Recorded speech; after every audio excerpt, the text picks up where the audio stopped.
नमस्कार, लर्निंग मंत्रा के अभ्यास सीरीज में आपका स्वागत है। भूगोल अभ्यास सीरीज के अंतर्गत हमारा आज का पहला सवाल है, निम्नलिखित में से कौन सा चूना प्रधान पंक नहीं है। तो यहाँ पर आपका सही जवाब हो जाएगा विकल्प संख्या बी, आपका यहाँ पर सही होगा डायटम पंक। अब यहाँ पर देखें तो 30% से अधिक चूना होने पर इसे चूना प्रधान कहा जाता है और उष्णकटिबंधीय महासागरों में ये बहुत ज़्यादा पाए जाते हैं। इन्हें टेरोपॉड पंख या ग्लेबिजेरिना पंख में विभाजित किया जाता है। टेरोपॉड पंख जीवों के अवशेषों से निर्मित होते हैं और इसमें 80% तक चूना होता है। और जो ग्लोबिजेरिना होता है, इसके निर्माण जो है वो जीवों के कोष या कवक से होता है। डायटम जो है वो सिलिका प्रधान पंख होता है। ये उष्ण कटिबंधीय और उपोष्ण कटिबंधीय श्रृंखलाओं में पाए जाते हैं। ये 2000 से 5000 फैदम की गहराई तक इनका विस्तार देखने को मिलता है। और जो अक्षांशीय स्तर पर अगर हम लोग देखें तो प्रशांत महासागर में 5 डिग्री से 25 डिग्री अक्षांशों के बीच ये पाए जाते हैं। यह हिंद महासागर के पूर्वी भाग में कहीं कहीं पर पाए जाते हैं, लेकिन अटलांटिक महासागर में इनका पूर्ण रूप से अभाव पाया जाता है। तो ये आप ध्यान रखिएगा। अगला सवाल है, क्वेश्चन नंबर 52 है, निम्नलिखित में से कौन सा पारिस्थितिकी तंत्र का महत्वपूर्ण तत्व है। तो पारिस्थितिकी तंत्र में जो सबसे महत्वपूर्ण होता है वो होता है खाद्य श्रृंखला। यहाँ पर आपका विकल्प हो जाएगा सी, आपका यहाँ पर विकल्प संख्या सही हो जाएगा। तो यहाँ पर अगर देखें तो खाद्य श्रृंखला पारिस्थितिकी तंत्र का महत्वपूर्ण तत्व होता है। पहले तो आप इसी को अंडरलाइन कर लेंगे। फिर इसके बाद खाद्य श्रृंखला में पारिस्थितिकी तंत्र के अलग अलग जीवों की परस्पर भोज निर्भरता को प्रदर्शित करते हैं। और किसी भी पारिस्थितिकी तंत्र में कोई भी जीव भोजन के लिए सदैव किसी दूसरे जीव पर निर्भर होता है। ये चीज़ आपको ध्यान रखना है। अगला सवाल है, क्वेश्चन नंबर 53, निम्नलिखित में से किसी भूमंडलीय कार्बन सिंक माना जाता है। तो आंसर यहाँ पर आपका हो जाएगा विकल्प संख्या सी। विकल्प संख्या सी हो जाएगा आपका सही जवाब यहाँ पर। तो भूमध्य रेखीय वर्षा के वन यहाँ पर आपका सही जवाब हो जाएगा। क्वेश्चन नंबर 54 में है, मरुस्थलीय बायोम वनस्पति के संदर्भ में निम्नलिखित में से कौन सही नहीं है। अब यहाँ पर आपको बताना है कि मरुस्थलीय बायोम वनस्पति के संदर्भ में निम्नलिखित में से कौन सही नहीं है, कौन सा इसमें गलत है, ये आपको बताना है। तो आंसर यहाँ पर आपका हो जाएगा विकल्प संख्या ए, छोटी टेप रूट यहाँ पर आपका सही जवाब होगा। अब यहाँ पर अगर देखा जाए तो मरुस्थलीय बायोम वनस्पति का विस्तार जो है वो 15 से 30 डिग्री अक्षांशों के बीच भूमध्य रेखा के दोनों ओर महाद्वीपों के पश्चिमी भागों में पाया जाता है। इन वनस्पतियों की जड़ें लंबी होती हैं ताकि अधिक गहराई तक प्रविष्ट होकर नमी प्राप्त कर सकें। पत्ते की जो परावर्तक सतह होती है वह और तने की छाल मोटी होती हैं। तो ये चीज़ें भी आपको ध्यान में रखने की आवश्यकता है। क्वेश्चन नंबर 55 में आपको दो सूची दी गई है, सूची 1 और 2। एक तरफ आपको भूगोलवेत्ताओं के नाम दिए गए हैं और दूसरी तरफ उनका क्या कंट्रीब्यूशन रहा है वो दिया गया है, यानी कि उनके द्वारा जो भी पुस्तकें हैं और सिद्धांत होते हैं। तो इस तरह के सवाल आपकी परीक्षा में मैचिंग वाले पूछे जाते हैं।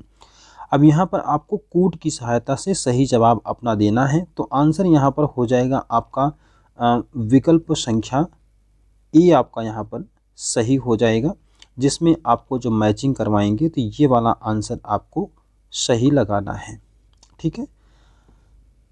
क्वेश्चन नंबर 56 में है विवेचित आइसोडापिन किसे इंगित करता है। तो ये एक सवाल है जो उद्योग से संबंधित है। आंसर यहाँ पर आपका हो जाएगा विकल्प संख्या ए, यहाँ पर आपका सही होगा न्यूनतम परिवहन लागत बिंदु। और ये सिद्धांत आपको पता ही है कि ये वेबर ने दिया था। तो वेबर ने अपने औद्योगिक अवस्थापन मॉडल में श्रम की लागत को बहुत प्रभावशाली बताया था। और वेबर ने माना था कि श्रम की लागत भी एक स्थान से दूसरे स्थान तक बदलती हैं और उद्योग की अवस्थिति को प्रभावित करती हैं। तो वेबर ने श्रम की लागत के संबंध में आइसोडापिन रेखा का प्रयोग किया था, और आइसोडापिन वो रेखा होती है जो समान कुल लागतों के बिंदुओं के बिंदुपथ को जोड़ती हैं। कहने का मतलब है कि यह न्यूनतम परिवहन लागत बिंदु को इंगित करती हैं। अगला सवाल है क्वेश्चन नंबर 57, सूती वस्त्र उद्योग स्थापित करने के लिए निम्नलिखित में से कौन सा तत्व अधिक आदर्श होता है।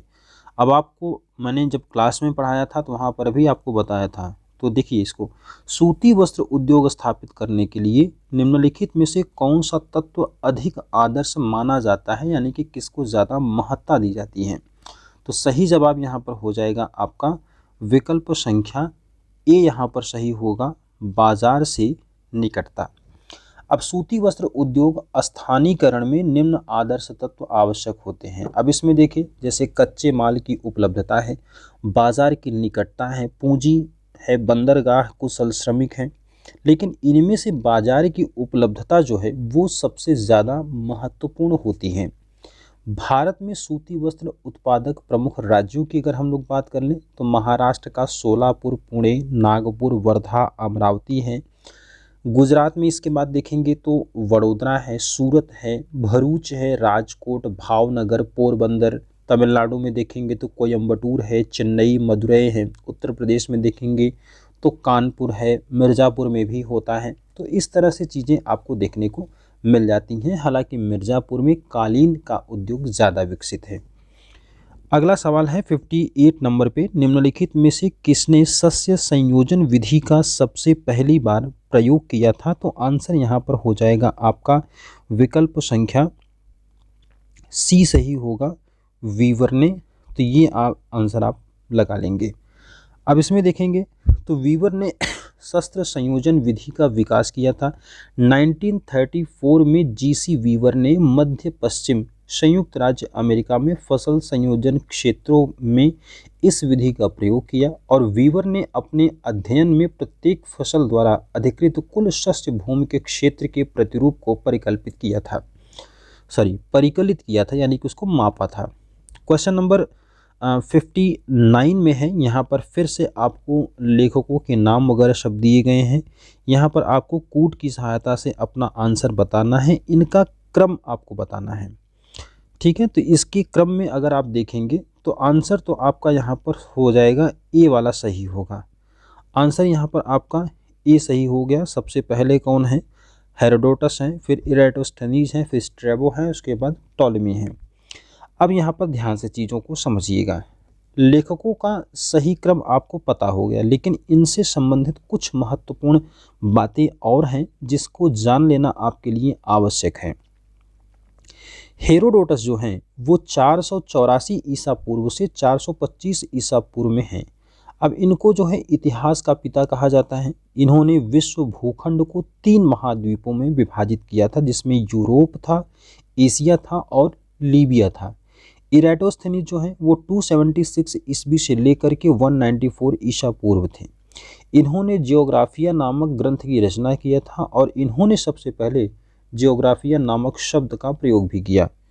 फिर इसके बाद नाम आता है स्ट्रैबो का, 64 ईसा पूर्व से 20 ईस्वी। ये रोम के भूगोलवेत्ता थे, और इन्होंने भी जियोग्राफिका नामक पुस्तक की रचना की, और पृथ्वी को 360 अंशों में बांटा था, और प्रत्येक की दूरी 70 स्टेडिया बताई थी। और टॉलेमी जो हैं ये रोमन के भूगोलवेत्ता हैं। इन्होंने गणितीय भूगोल के दाब में महत्वपूर्ण योगदान दिया था। तो ये कुछ अन्य महत्वपूर्ण बातें भी हैं जो आपको जान लेना आवश्यक है। क्वेश्चन नंबर 60 में है, विक्षेप बल यानी कि कोरियालिस फोर्स कैसे उत्पन्न होता है। तो कोरियालिस फोर्स जो है वो कैसे उत्पन्न होता है, तो पृथ्वी के परिभ्रमण की वजह से इसकी उत्पत्ति होती है। तो आंसर तो यहाँ पर आपका हो गया बी वाला आंसर आपका सही हो जाएगा। तो आंसर यहाँ पर हो गया आपका बी वाला, पृथ्वी के परिभ्रमण से। अब इसके बारे में समझते हैं। पृथ्वी के परिभ्रमण से विक्षेप बल यानी कि कोरियालिस फोर्स की उत्पत्ति होती है।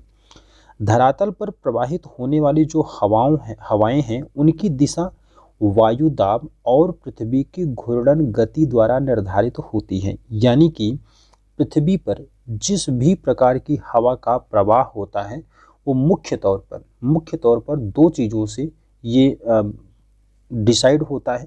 एक तो है एयर प्रेशर और दूसरा है घूर्णन गति। एयर प्रेशर से कैसे होता है? हाई प्रेशर से लो प्रेशर की ओर हवाओं का आगमन होता है और इसके साथ साथ में पृथ्वी की घूर्णन गति भी है। तो अगर पृथ्वी की अक्षीय गति नहीं होती तो हवाएं समदाब रेखाओं के समकोण की दिशा में प्रवाहित होती। वस्तु पृथ्वी की अक्षीय गति के कारण हवाओं की दिशा में विक्षेप हो जाता है। इस परिवर्तनकारी बल को ही हम लोग क्या कहते हैं? विक्षेपक बल का नाम देते हैं। क्वेश्चन नंबर 61 में है, भारत और पाकिस्तान के मध्य सीमा रेखा किसका उदाहरण है? किस प्रकार की ये एग्जाम्पल देता है? तो आंसर यहाँ पर हो गया आपका परवर्ती सीमा के रूप में इसको देखा जाता है। तो परवर्ती सीमा आपका यहाँ पर सही जवाब हो जाएगा। विकल्प संख्या ए आपका यहाँ पर सही होगा। अब यहाँ पर देखें तो परिवर्ती सीमा जो है वो सांस्कृतिक वातावरण के विकास के बाद अस्तित्व में आती है और साधारण तौर पर मुख्य या गौड़ प्राकृतिक एवं सांस्कृतिक प्रदेशों से गुजरती हैं। ये अनेक बार भाषा धर्म या अन्य प्रजातीय आधार पर विकसित होती हैं। इस प्रकार की अनेक सीमाएं यूरोप में हैं जो भाषाई पृथकता को स्पष्ट करती हैं। भारत पाकिस्तान की सीमा जो है वो परवर्ती सीमा का एक उदाहरण होती है। अगला सवाल है क्वेश्चन नंबर 62। क्वेश्चन नंबर 62 में है, निम्नलिखित में से कौन सी जनजाति का क्रोध परिक्षेपित है? तो यहाँ पर आपका आंसर हो जाएगा भील जनजाति का। आंसर तो आपका हो गया यहाँ पर डी वाला। तो डी में क्या दिया है? भील जनजाति। ठीक है।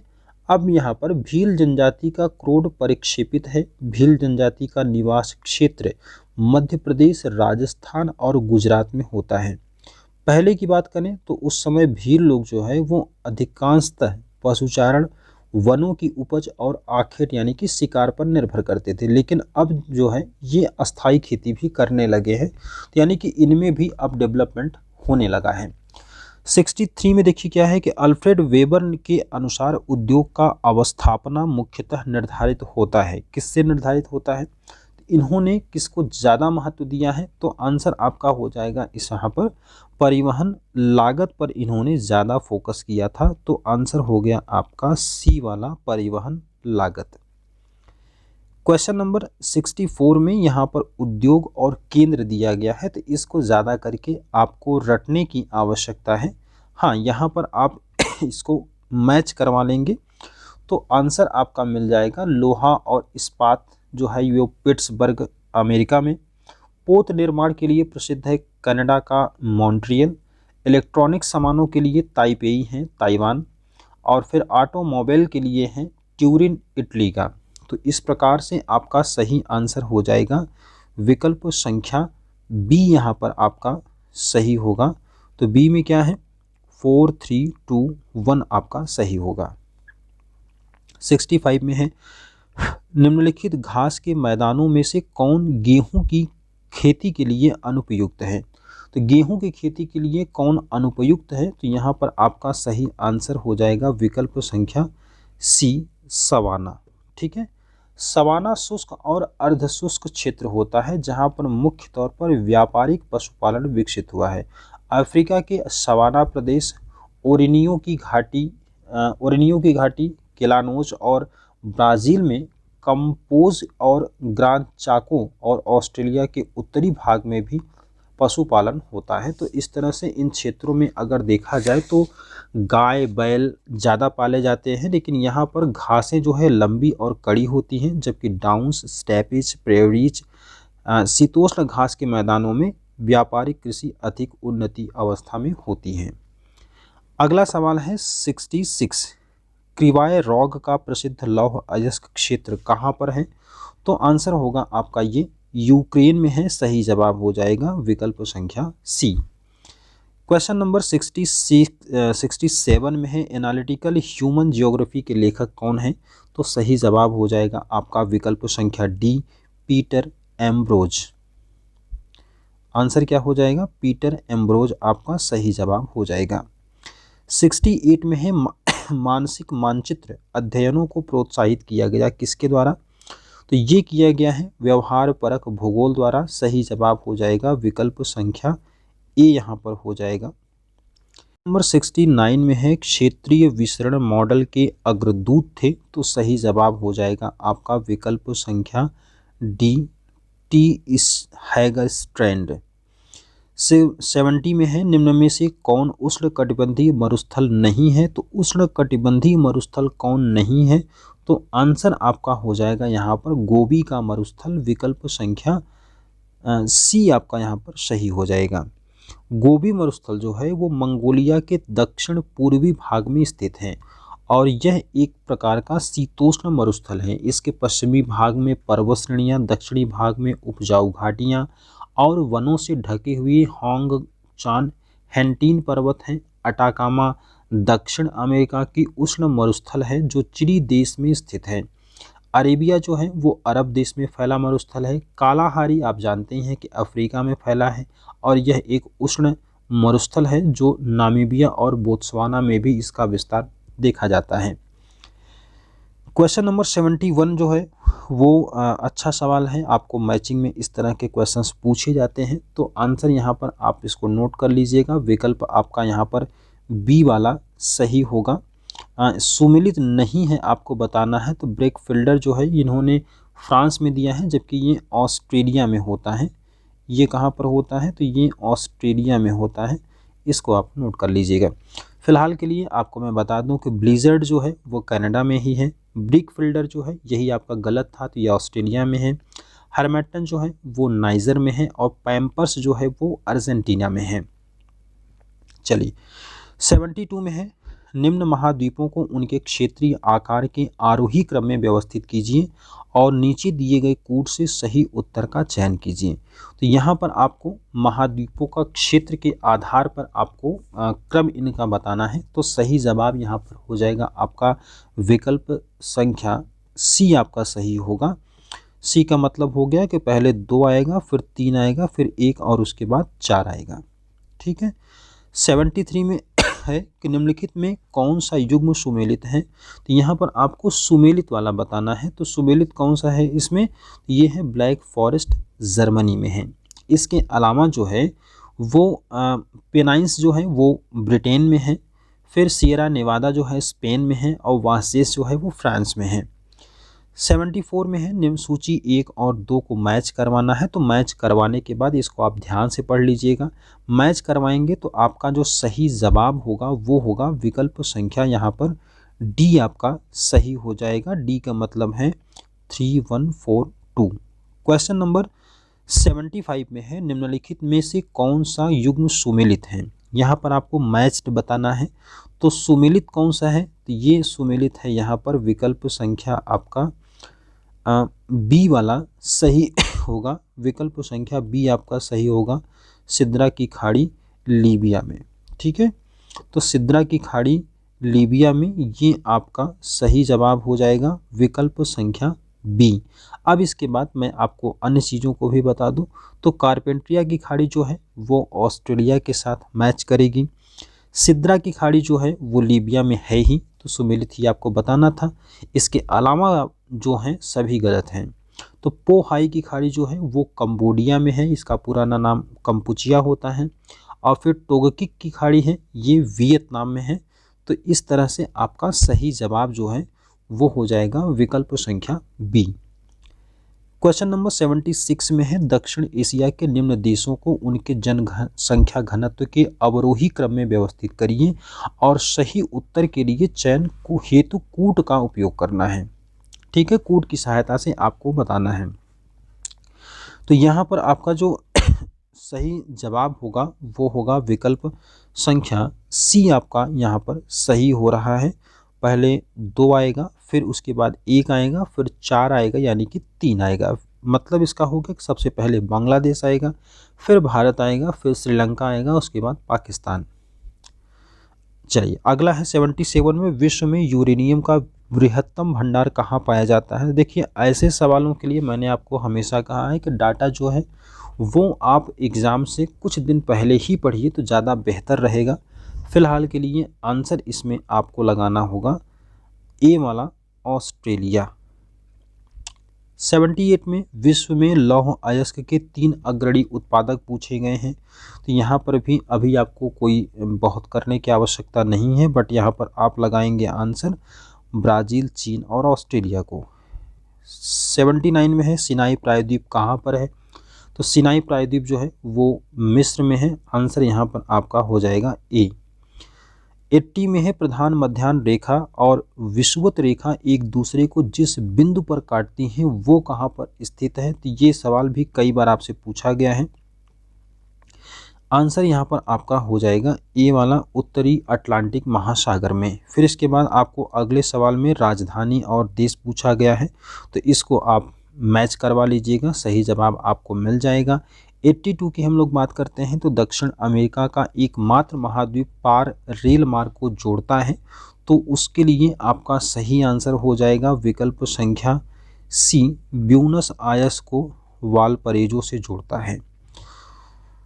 क्वेश्चन नंबर 83 में है कि निम्नलिखित द्वीपों में कौन प्रशांत महासागर में भूमध्य रेखा के निकट स्थित है। तो भूमध्य रेखा के निकट कौन सा स्थित है, तो आंसर हो जाएगा आपका विकल्प संख्या डी, गालपैगास।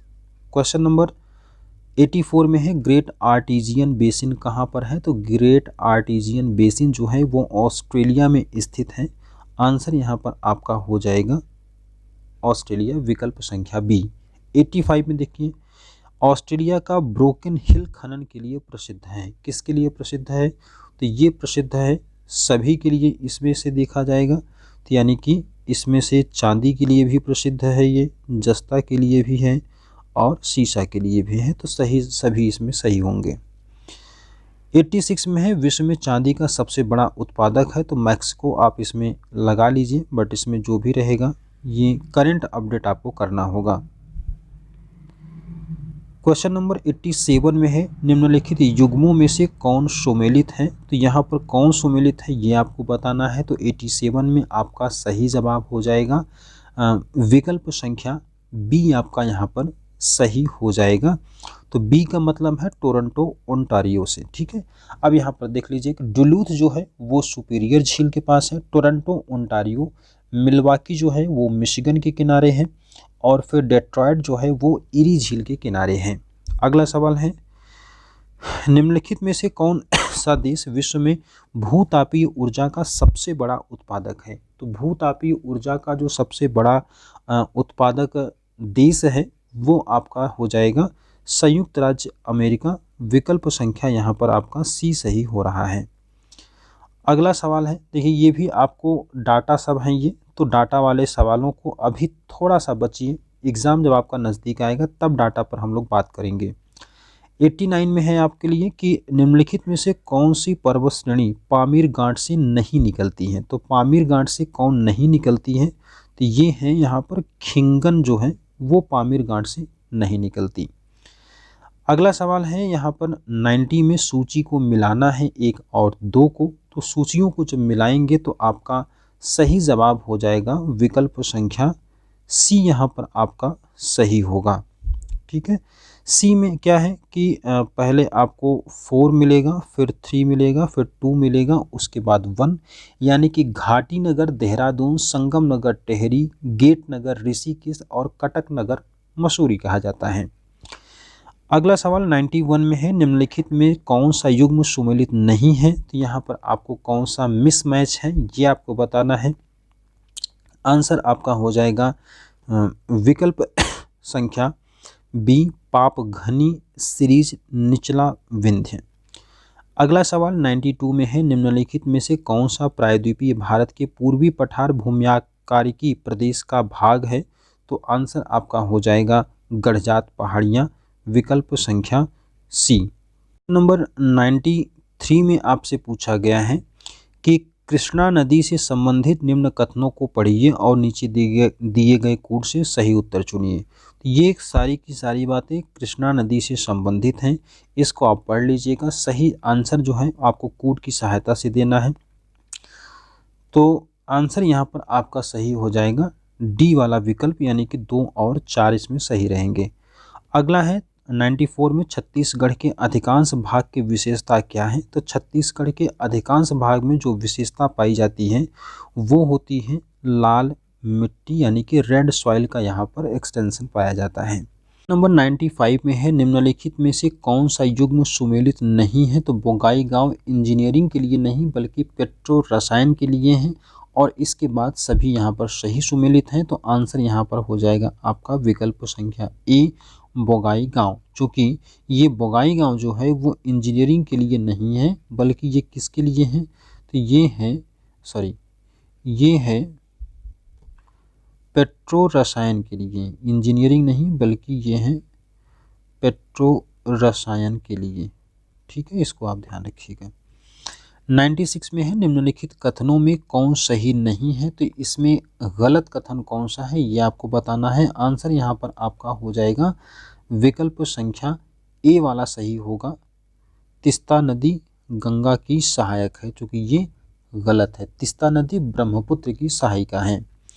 97 में आपको परमाणु शक्ति संयंत्र दिया है और उसके बाद राज्य दिया है, कौन सा कहाँ पर स्थित है। तो इसको आप जब मैच करवा लेंगे तो सही आंसर हो जाएगा आपका विकल्प संख्या सी, यहाँ पर आपका सही हो जाएगा। ठीक है।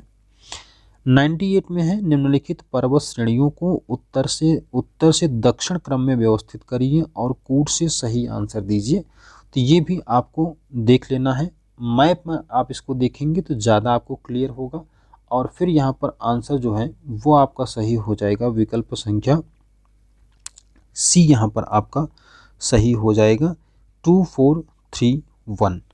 अगला सवाल है 99 में निम्नलिखित में से कौन सी नदी ज्वार नद बनाती है। तो ज्वार नद बनाने वाली कौन सी नदी है, तो वो है हुगली नदी। विकल्प यहाँ पर आपका बी सही हो जाएगा। सभी नदियाँ वैसे डेल्टा बनाती हैं, पश्चिम की ओर बहने वाली नदियाँ नर्मदा तापी ही एस्चुअरी या ज्वार नदमुख बनाती हैं।